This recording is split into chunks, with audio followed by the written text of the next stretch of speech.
नमस्कार दोस्तों। आज आदमी भारत में 1857 के विद्रोह के हम और आगे बढ़ते हैं।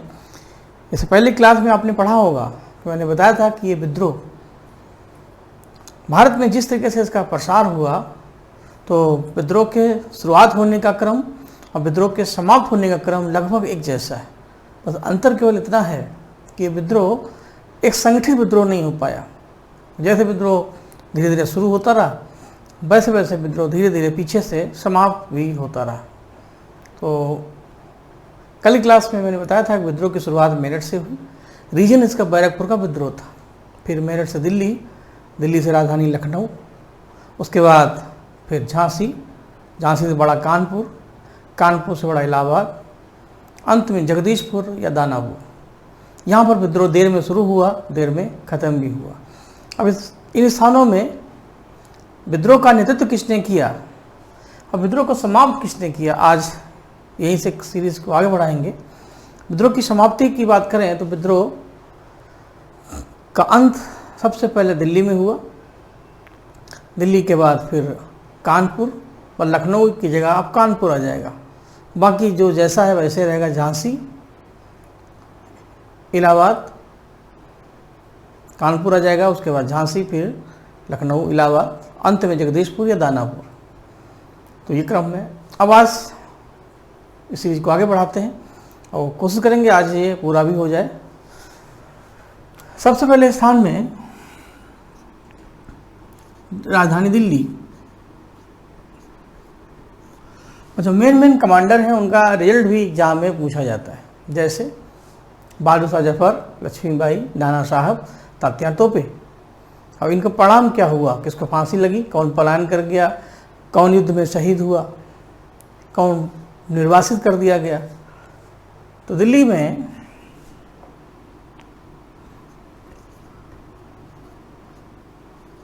बहादुर शाह जफर जो मुगल सम्राट थे और इनके सेनापति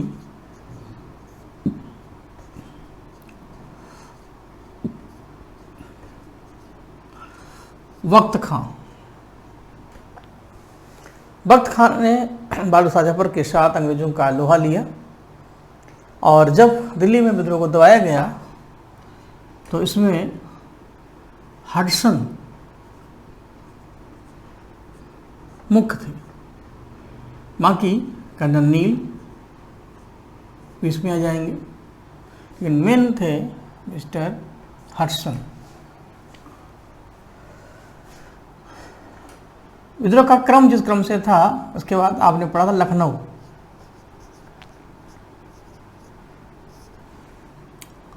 लखनऊ के नायक थे, नायक थी बेगम। हजरत महल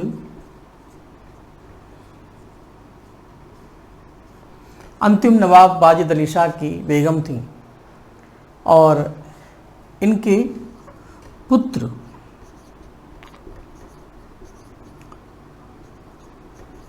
बिरजिस कादिर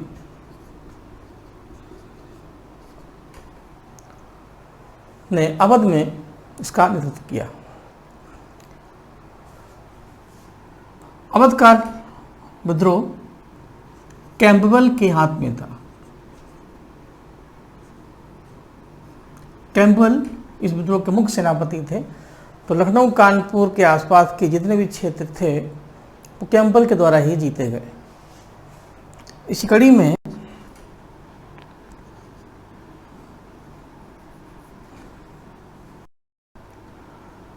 लखनऊ से लगा हुआ है फैजाबाद, क्योंकि अवध क्षेत्र है।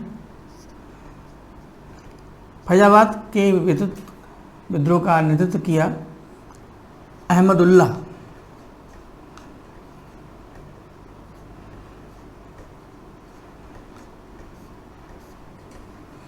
और कैंपबेल यहाँ भी थे, क्योंकि ये उसी का क्षेत्र है आसपास का। ऐसे ही कानपुर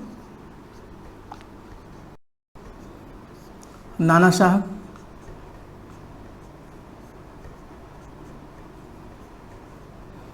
कभी कभी इनका वास्तविक नाम भी पूछा जाता है, साहब या धुंधु पंत इनको बोलते हैं। ऐसे तात्या टोपे को रामचंद्र पांडुरंग बोलते हैं। और कानपुर में भी कैंपेबल थे। ठीक, ये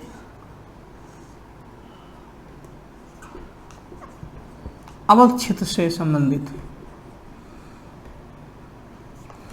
ये है अवध क्षेत्र। ठीक, इसके अलावा बुंदेलखंड में झांसी, झांसी में बताने की ज़्यादा जरूरत ही नहीं। लक्ष्मीबाई और इनके साथ काले खां जो उनके सेनापति थे।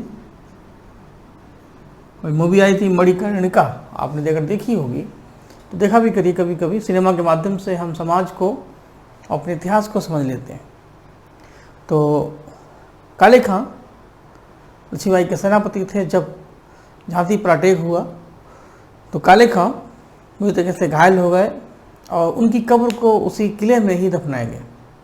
बाद में लक्ष्मीबाई किले से कूद गई और बाद में लड़ते लड़ते उनकी जान चली गई। आप कभी झांसी जाए हैं तो काले खां की जो कब्र और मजार है आपको किले के अंदर मिलती है और सभी लोग उसका सम्मान करते हैं। ठीक, तो काले खां मणिकर्णिका मूवी में लक्ष्मीबाई बनी थी। आपकी नाम ध्यान नहीं आ रहा मुझे, आप फेमस नाम है। और काले खां बने थे डैनी। ठीक,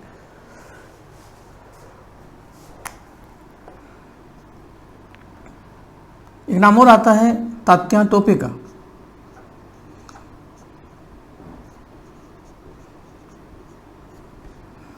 जिनको बोलते हैं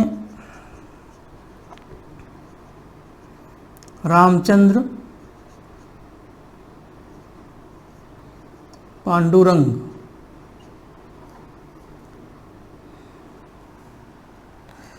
ये लोग झांसी और ग्वालियर से संबंधित थे। फिर बाद में लक्ष्मीबाई ने ग्वालियर का किला भी जीता था जो सिंधिया का था। झांसी से संबंधित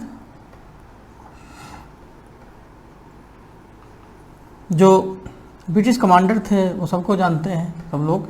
ह्यूरोज ने लक्ष्मीबाई की वीरता से काफ़ी प्रभावित हुए और उन्होंने कहा भी था इस विद्रोह में केवल यही है एक ऐसी महिला इसमें पुरुषों जैसा, मर्दों जैसा साहस है। इसी नाम से बहुत फेमस लाइन बन गई, बुंदेलों हरबोलों के मुंह से हमने सुनी कहानी थी, खूब लड़ी मर्दानी वो तो झांसी वाली रानी थी। ठीक, तो धीरे धीरे हम लड़ते भी रहे, धीरे धीरे हम विद्रोह से हटते भी रहे और आगे बढ़ते हैं।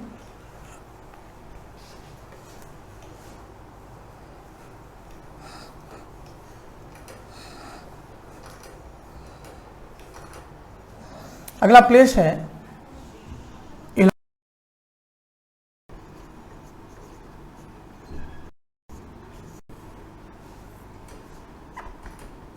इलाहाबाद के नायक थे लियाकत अली।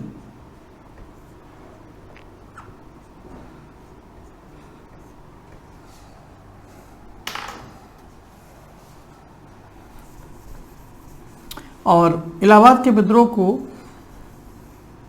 जिस कमांडर ने क्लोज किया उनका नाम है नील। इलाहाबाद नील, तीनों में ला ला ला है। इस तरीके से भी आप याद कर सकते हैं, या इंग्लिश में एल एल एल है। जगदीशपुर या दानापुर यानी बिहार,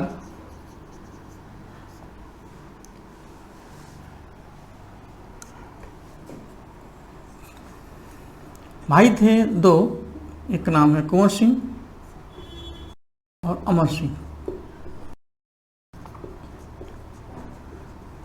जगदीशपुर और दानापुर में विद्रोह सबसे अंत में शुरू हुआ और कुंवर सिंह और अमर सिंह काफ़ी सीनियर थे, और लेकिन इन्होंने अंग्रेज़ों को कड़ी टक्कर दी।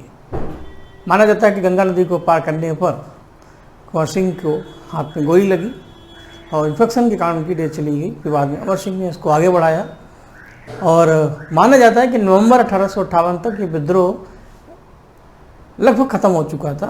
यदि आग कहीं लगी हो, हम उसको बुझाने की कोशिश करते हैं, बुझ तो जाती है लेकिन धुआं उठता रहता है क्योंकि अभी अंदर उसमें हीट है। तो अंग्रेज़ों के अनुसार नवंबर तक ये विद्रोह उन्होंने जीत लिया था, लेकिन दिसंबर में जगदीशपुर में भी विद्रोह का धुआं उठता रहा और अमर सिंह अकेले ऐसे शख्स थे जिन्होंने अपनी आँखों से विद्रोह को बनते भी देखा और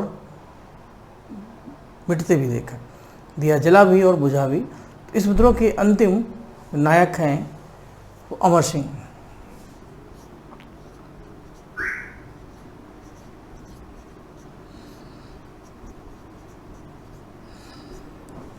और कमांडर में टेलर, आयरकूट,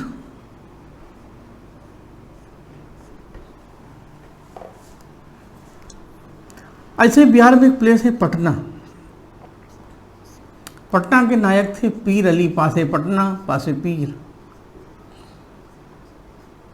यहाँ भी हो जाएंगे टेलर।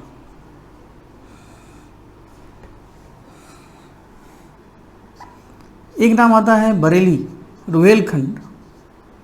तो बरेली के नायक थे खान बहादुर।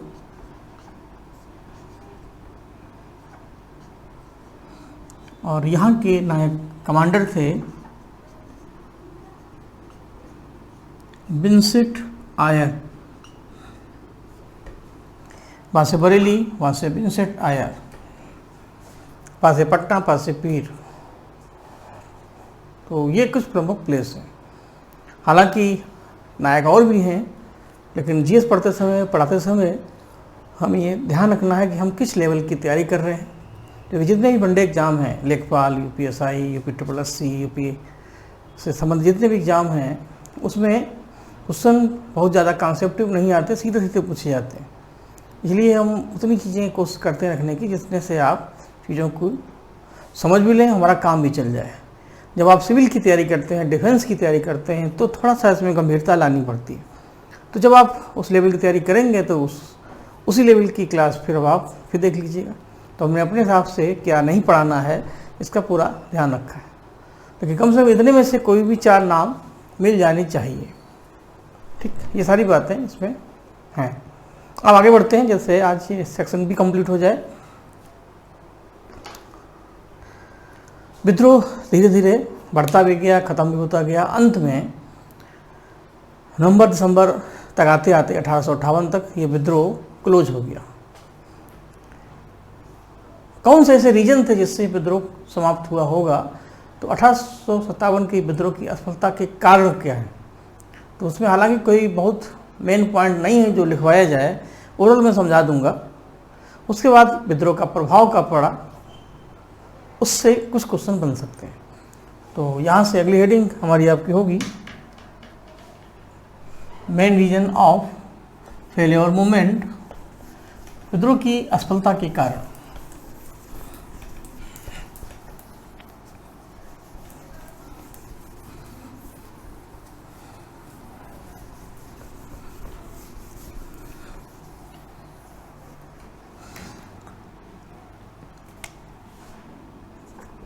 असफलता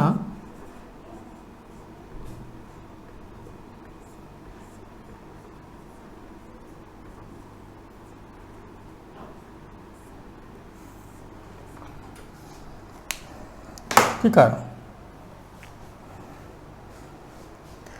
सबसे पहला कारण, अपनों ने ही अपनों को लूटा, गैरों में कहाँ दम था, मेरी कश्ती वहाँ डूबी जहाँ पानी ही कम था। इतिहास गवाह है कि अपनों ने ही अपने को हमेशा हराया।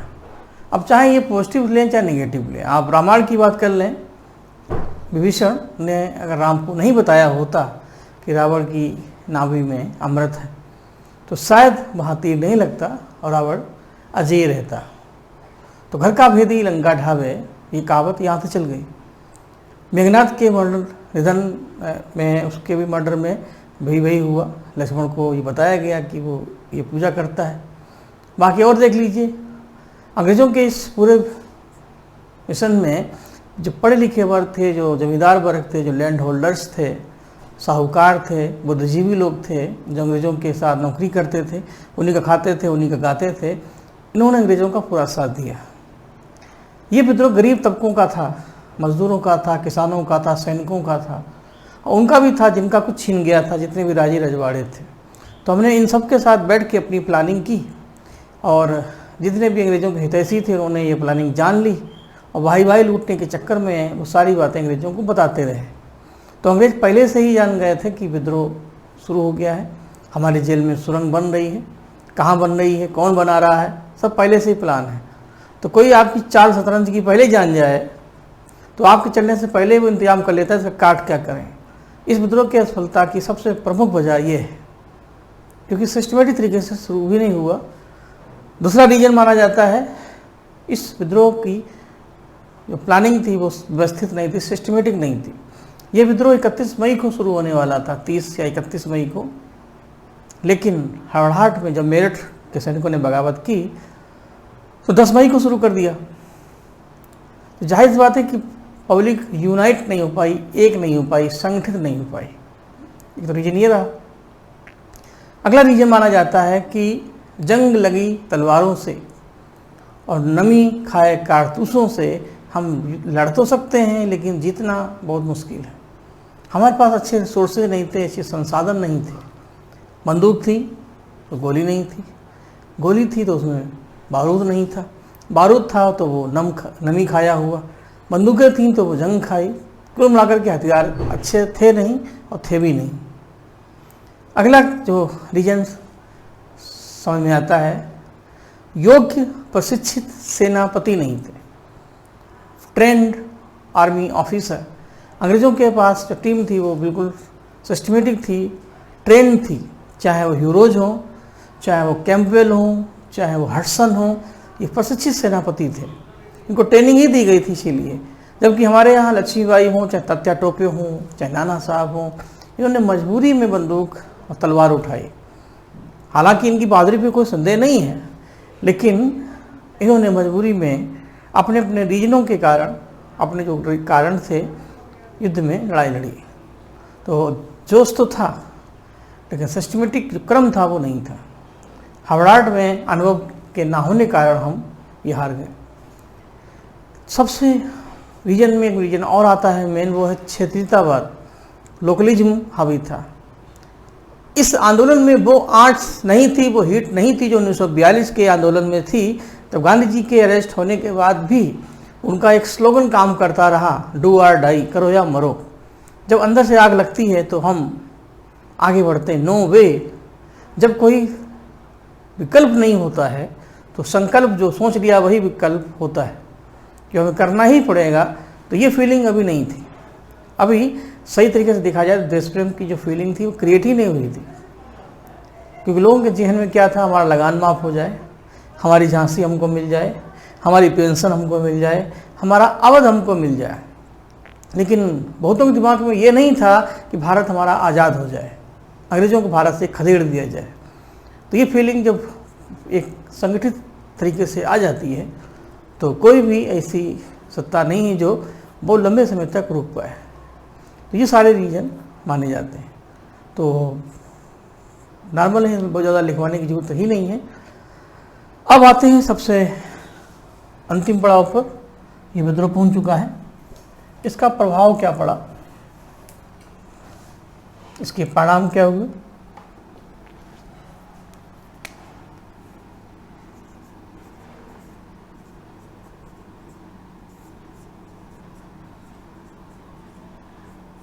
रिजल्ट,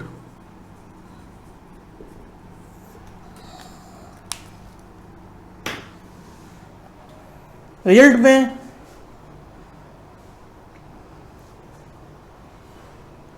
ईस्ट इंडिया कंपनी जो 1600 में भारत में व्यापार करने आई थी, 1858 तक आते आते उसने इतनी ज़्यादा अति कर दी थी कि कंपनी को भारत छोड़ना पड़ा। जब आप संविधान पढ़ेंगे तो हम कुछ बातें आपको बताएंगे कि ईस्ट इंडिया कंपनी की पावर को कैसे कैसे मिनिमाइज किया गया। जैसे 1813 के एक्ट में कंपनी के जो आर्थिक अधिकार थे वो कम कर दिए गए, तो कंपनी के जो राजनीतिक प्रशासनिक अधिकार थे बढ़ाए गए। पहले कंपनी भारत में व्यापार करती थी, लेकिन अब भारत का एरिया काफ़ी ज़्यादा उसने जीत लिया था। अब चाहती थी कंपनी भारत में व्यापार ना करे और कंपनियां भी भारत में आएँ। जैसे आज अमेज़न है, फ्लिपकार्ट है, मैकडोनाल्ड है, ये सब कंपनियां भारत में आज बिजनेस कर रही हैं। तो ईस्ट इंडिया कंपनी की जो मोनोपोली थी वो ख़त्म हो गई और अन्य कंपनियां भी भारत में आने लगी और कंपनी के व्यापारिक अधिकार धीरे धीरे घटने लगे और राजनीतिक अधिकार बढ़ने लगे। चीन के साथ व्यापार पर और चाय के व्यापार पर कंपनी का एकाधिकार बना रहा, चीन चाय को छोड़कर। 20 साल बाद 1833 की मैं बात कर रहा हूँ, 1813 का एक्ट, फिर 1833 का एक्ट, फिर 1858 का एक्ट। क्योंकि जब तक ये दोनों नहीं समझ में आएंगे तो ये समझ में नहीं आएगा। सुन लीजिए, आगे सही मौके आने पर हम उसको लिखवाएंगे। तो 1813 के एक्ट में कंपनी के आर्थिक अधिकार कम हुए चीन चाय को छोड़कर।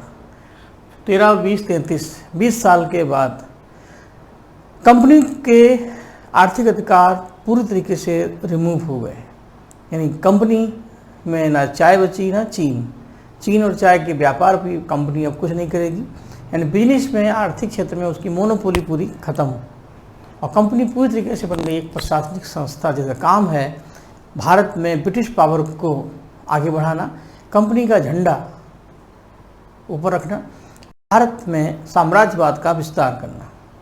और उसका परिणाम क्या हुआ? परिणाम यही हुआ कि 33 से 58 तक आते आते जितने भी गवर्नर जनरल आए सब ने केवल एक ही काम किया, साम दाम दंड भेद, किसी भी तरीके से राज्यों को रियासतों को जीतो और उनके जो राजा हैं या तो उनको मार दो, मान जाए तो पेंशन दे दो और प्रशासन अपने हाथ में लो। सबसे ज़्यादा अति तो डलहौजी ने की।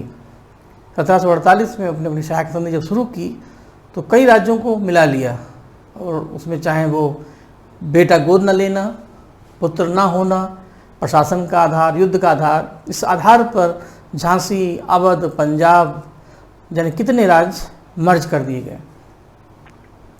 और जो राज थे उनके जो हेड थे, अभी तक क्या था कि अंग्रेज टैक्स लेते थे, जैसे झांसी था, सहायक संधि हो चुकी थी, हम लगान देते थे, कंपनी के जो ऑफिसर्स हैं उनको रखने के लिए जगह देते थे, लेकिन घर तो हमारा सुरक्षित था। अब क्या हुआ कि हमें अपने घर से ही निकाल दिया गया और हमारे घर पर कोई दूसरे रहने लगे। तो यही वजह थी कि जब सैनिकों ने बगावत शुरू की तो ये सारे रीजन इनबिल्ट हो गए और सबके अपने अपने रीजन जब निकल आए तो विद्रोह हुआ। अब जब समीक्षा की गई कि विद्रोह हुआ क्यों, अंग्रेजों ने इसकी भी समीक्षा की होगी, तो पता चला कि कंपनी ने बहुत ज़्यादा पेंच टाइट कर दिया, इतना कर दिया कि चूड़ी टूट गई। तो इसीलिए 1858 का एक्ट जो कैनिंग ने इसका अनाउंसमेंट किया इलाहाबाद में, इस एक्ट में कई प्रशासनिक और सैनिक सुधार हुए। वही सुधार आपके इतिहास में भी हैं, संविधान में भी हैं। तो इस एक्ट में क्या हुआ? इस एक्ट में कंपनी के जो प्रशासनिक अधिकार थे वो भी समाप्त हो गए, यानी 33 में आर्थिक अधिकार समाप्त हुए, 13 में चीन चाय पर चलो बना रहा और 58 में कंपनी का एक पर जो था प्रशासन वाला वो भी काट दिया गया। अब दो पर जब कट गए तो कंपनी तो बेकारी हो गई ना। तो इसका मतलब है 1858 के एक्ट में company with bag and baggage बोरिया बिस्तर बांध के भारत से हट गई। कंपनी का प्रशासन भारत में समाप्त हुआ और ईस्ट इंडिया कंपनी को भारत छोड़ना पड़ा। अब कंपनी भारत से चली जाएगी तो भारत ऐसा नहीं कि स्वतंत्र हो जाएगा, तो जो क्षेत्र जीते गए हैं उन पर प्रशासन चलाने के लिए ब्रिटिश क्राउन, जो ब्रिटेन की राजा या महारानी है, वो इसको मैनेज करेंगे। अब वो खुद तो यहाँ आएंगे नहीं, उसके लिए उन्होंने क्या किया, एक नया पद क्रिएट किया, भारत सचिव, इंडियन सेक्रेटरी। और गवर्नर जनरल जो पूरे भारत का हेड था उसका नाम अब वायसराय हो गया। वायसराय और भारत सचिव मिलकर भारत के प्रशासन को देखते थे, दोनों एक दूसरे के साथ। और भारत सचिव के माध्यम से यहाँ के प्रशासन की पूरी रिपोर्ट ब्रिटिश तक पहुँचती थी। तो यही सारी बातें 1858 के एक्ट में आपको पढ़नी है। तो ये दोनों थोड़े थोड़े पता हो जाए तो थोड़ा इजी हो जाएगा।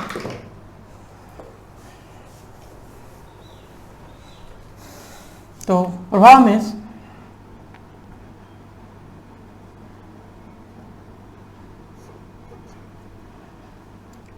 सबसे पहले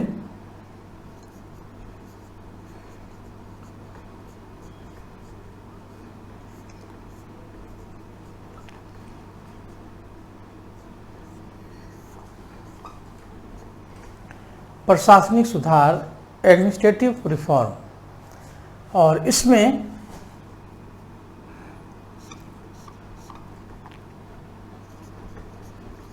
आप पढ़ेंगे अधिनियम 1858,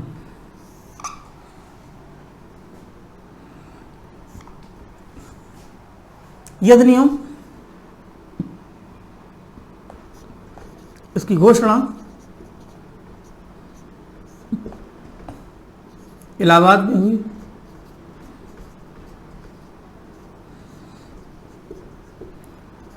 लॉर्ड कैनिंग उस समय भारत के गवर्नर जनरल ही थे, उनके द्वारा।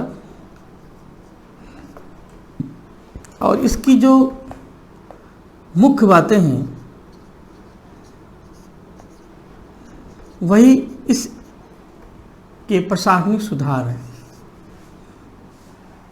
कौन कौन सी मुख्य बातें जो मैंने अभी ओरल बताई थी कि वो ये कि ईस्ट इंडिया कंपनी का भारत में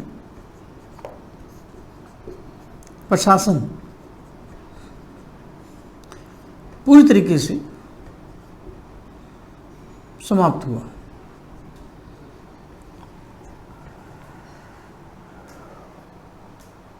जब ऐसा हो जाएगा तो भारत का प्रशासन नाउ अब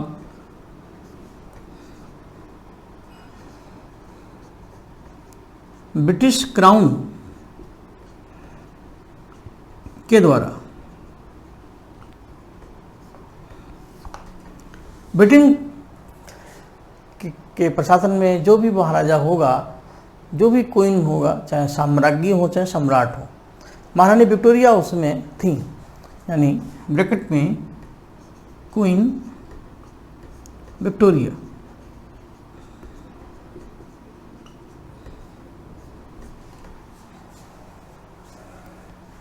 अब क्वीन विक्टोरिया भारत में प्रशासन नहीं चलाएंगी, दिशा निर्देश दे सकती है। तो इसके लिए एक नया पद बनाया गया जो भारत में गवर्नर जनरल और उनके बीच में एक मीडिएटर था। तो इसके लिए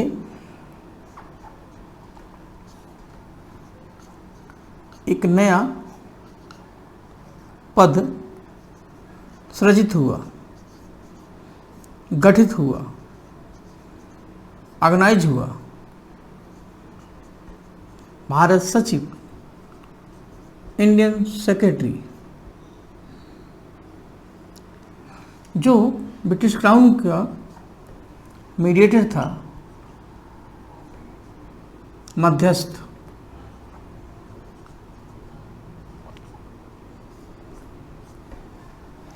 क्योंकि भारत सचिव क्योंकि ऊपर ब्रिटिश क्राउन है, तो इसके साथ वायसराय,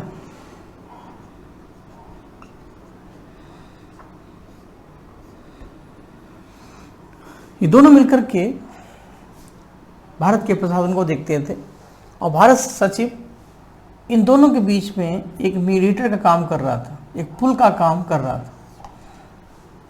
इसलिए आगे आने वाले जितने भी एक्ट थे वो इन दोनों के नाम से जाने जाते हैं। जैसे 1909 का एक्ट आता है, इसके बाद क्या नाम है, मिंटो मार्ले एक्ट।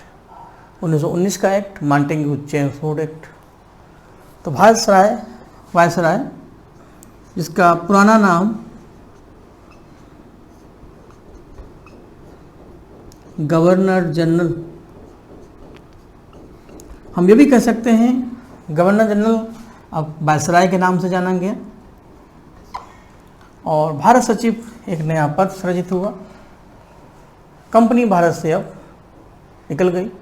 तो इतनी सारी बातें प्रशासन में हुई और इतना होने के बाद अब यह भी वादा किया गया कि अब भारत में ब्रिटिश पावर अब किसी राज्य को विलय नहीं करेगी, जो हो गया सो हो गया। अब जो भी रियासतें हैं वो रहें, टैक्स दें, लगान दें, जो भी कंडीशंस हैं, लेकिन वो अपने घर में रहें। यही चीज़ अगर पहले हो गई होती डलहौजी के समय तो ना झांसी जाती ना लक्ष्मीबाई युद्ध में जाती। लेकिन जब जब जो होना था तब तब सो होता था, जो होना था होगा वही जो राम रचि राखा, क्योंकि उसी तरीके से चीज़ें बनती चली जाती हैं। बस इतिहास में बस हम ये देख सकते हैं कि कहाँ पे क्या गलतियाँ हुई और कहाँ पे क्या उसके सोल्यूशन निकले। तो प्रशासनिक सुधार में अब इसमें क्वेश्चन यही आएंगे कि 1857 के विद्रोह की घोषणा, इसके अंत की घोषणा किसने की। अधिनियम 1858 का अनाउंसमेंट, महारानी विक्टोरिया का जो अनाउंसमेंट है प्रशासनिक सुधार के बारे में, वो कैनिंग ने इलाहाबाद में ही पढ़ा और उसी के आधार पर ये बातें निकल के आई कि कंपनी का भारत में प्रशासन नहीं था। भारत सचिव नामक पद के अधिनियम में बनाया गया। गवर्नर जनरल का नाम वायसराय कब पड़ा, तो ये आगे आते हैं सैनिक सुधार।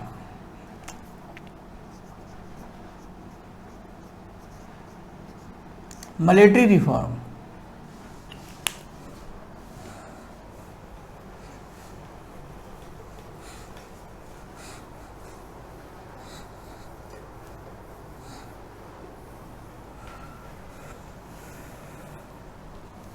सैनिक सुधार, क्योंकि ये विद्रोह एक सैनिकों का विद्रोह था, वहीं से शुरू हुआ था। तो इस विद्रोह की जो समरी की गई, समीक्षा की गई, तो पता चला कि सैनिक सुधार जरूरी है और इसके आधार पर जो सुधार हुए उसका प्रभाव यही पड़ा कि भारत में फिर दोबारा कोई सैनिक विद्रोह नहीं हुआ इतने लंबे समय तक। आयोजन ने काफ़ी इस पर होमवर्क किया।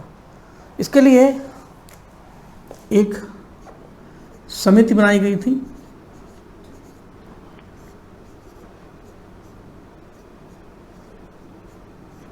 उसका नाम है पील समिति। और जो सुधार हुए उसमें ब्रिटिश सेना में जो भारतीय सैनिक थे उनकी संख्या कम कर दी गई, उनका रेशियो घटा दिया गया।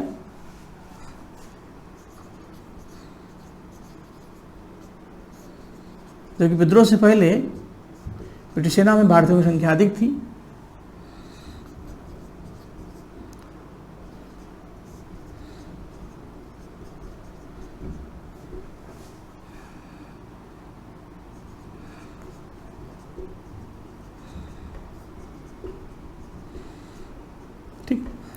ब्रिटिश सेना में भारतीय सैनिकों की संख्या में कमी हुई है। माना जाता है कि विद्रोह से पहले जहां 2,38,000 के आसपास सैनिक थे, तो विद्रोह के बाद यह संख्या घटकर 1 लाख के आसपास हो गई, 1,38,000। मोटा मोटा कहें तो पूरा 1 लाख सैनिक कम हो गए।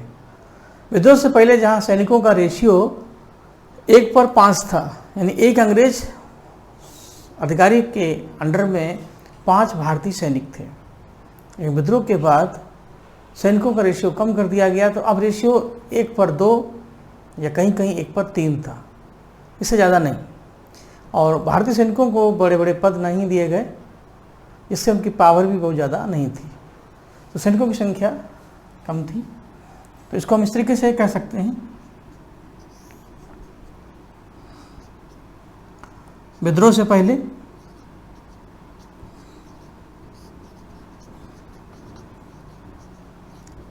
बिफोर रिवोल्ट और आफ्टर रिवोल्ट।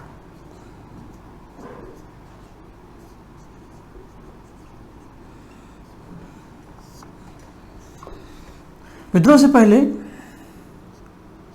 2,40,000, किसी किसी बुक्स में 2-3 हज़ार का अंतर आएगा, लेकिन मेरे हिसाब से 2 लाख प्लस कर दीजिए, ज़्यादा अच्छा। विद्रोह के बाद और रेशियो था इनका, अनुपात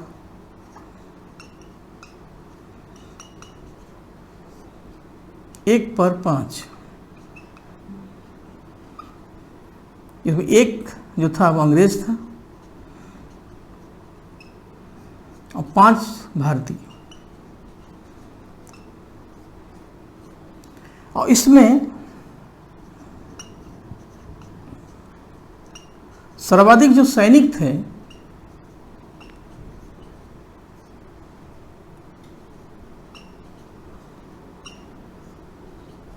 वो अवध प्रांत से थे, और अवध के सैनिक ज़्यादा थे। यहाँ के सैनिकों ने ही सबसे ज़्यादा बगावत की, और यही वजह थी कि विद्रोह के बाद संख्या भी कम हो गई, रेशियो भी कम हो गया। और एक और ख़ास बात है, सैनिकों का ट्रांसफ़र हो गया। जो अवध के सैनिक थे उनको पूर्वोत्तर साउथ में भेज दिया गया, उत्तर के क्षेत्र में भेज दिया गया, और वहाँ के सैनिकों को अवध क्षेत्र में भेज दिया गया। और दोबारा अगर यहाँ बगावत होगी तो सैनिकों में कोई इमोशंस नहीं होंगे, इमोशंस होंगे नहीं तो उनको गोली चलाने में रत्ती भर भी हिचक नहीं होगी। यही वजह थी कि ये सारे काम किए गए।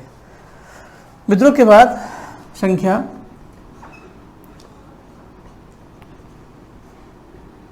1,38,000 की समथिंग थी, और रेशियो 1/2, कहीं कहीं 1/3 था।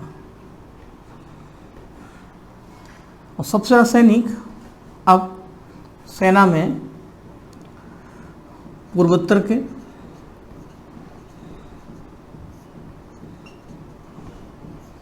और उत्तर भारत के, क्योंकि इन सैनिक क्षेत्र के सैनिकों ने अब सेना में ज़्यादा पार्टिसिपेट किया। तो कुल मिलाकर के जो संख्या थी वो ये अनुपात ये था, और सैनिक का एरिया था, ये सब किया था पील समिति ने। तो ये है सैनिक सुधार, सैनिकों का ट्रांसफ़र होना, रेशियो घट जाना और उनकी संख्या में कमी आना। तो इस तरीके से भारत में फिर दोबारा कभी सैनिक विद्रोह नहीं हुए, और मेरे हिसाब से ये सेक्शन भी अब कंप्लीट ही मान लीजिए।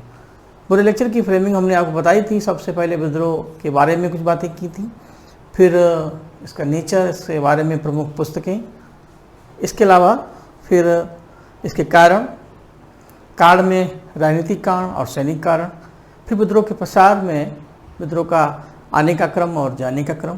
क्वेश्चन इससे अगर बनते हैं तो क्रम को ध्यान क्यों, कैसे उनको याद रखना, ये तरीका भी मैंने बताया। फिर आज जो क्लास शुरू किया, किस प्लेस में कौन से लीडर हैं, कौन से कमांडर हैं, इनसे भी 2 क्वेश्चन आ सकते हैं। और जब आप अच्छी बुक्स पढ़ेंगे तो 4 नए नाम और भी मिलेंगे।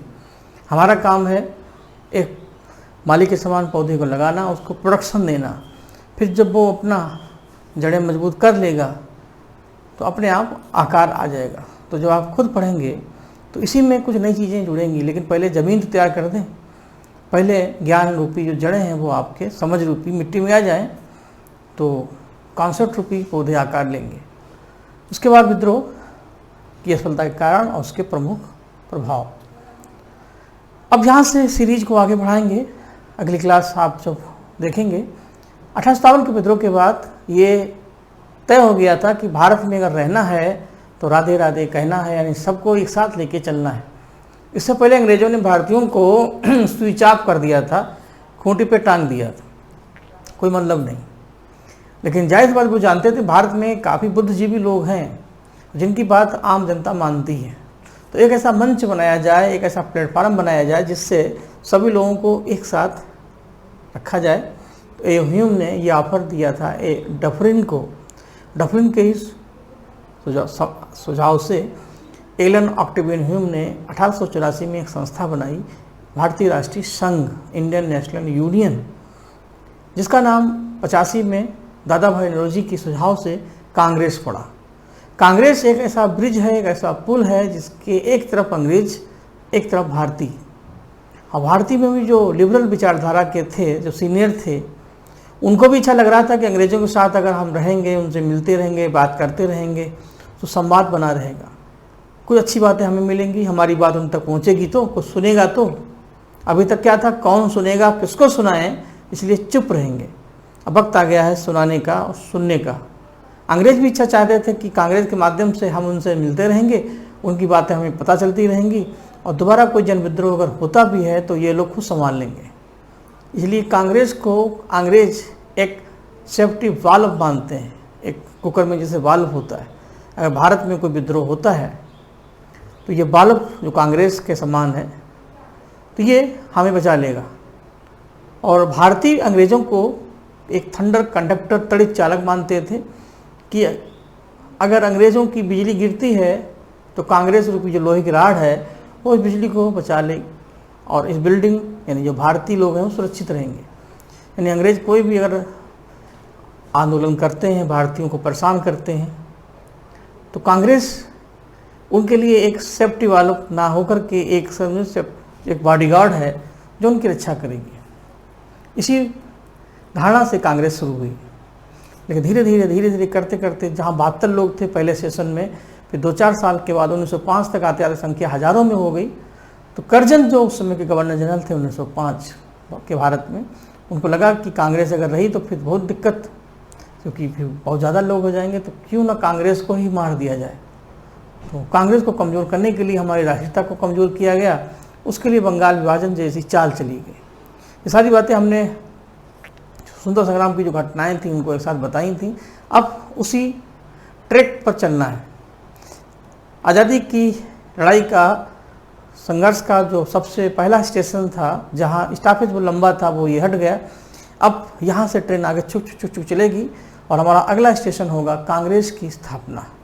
धीरे धीरे वहाँ से जो मिलता है बटोरते चलेंगे, फिर आगे बढ़ते चलेंगे, लेते चलेंगे, बढ़ते चलेंगे, धीरे धीरे करते करते हम आउटर पे आ जाएंगे और फिर आज़ादी भी मिल जाएगी।